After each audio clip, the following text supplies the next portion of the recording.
سامعین وقار، ایک شاعر نے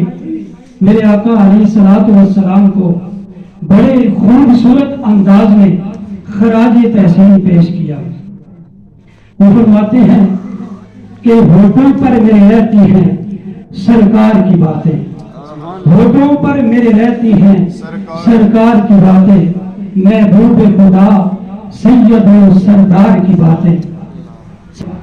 اللہ نے ہر پھول کے چہرے پہ لکھی ہے، اللہ نے ہر پھول کے چہرے پہ لکھی ہے سرکار ہی کے چہرہ و رخسار کی باتیں۔ اللہ نے ہر پھول کے چہرے پہ لکھی ہے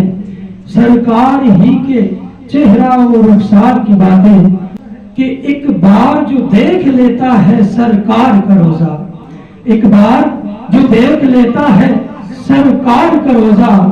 پھر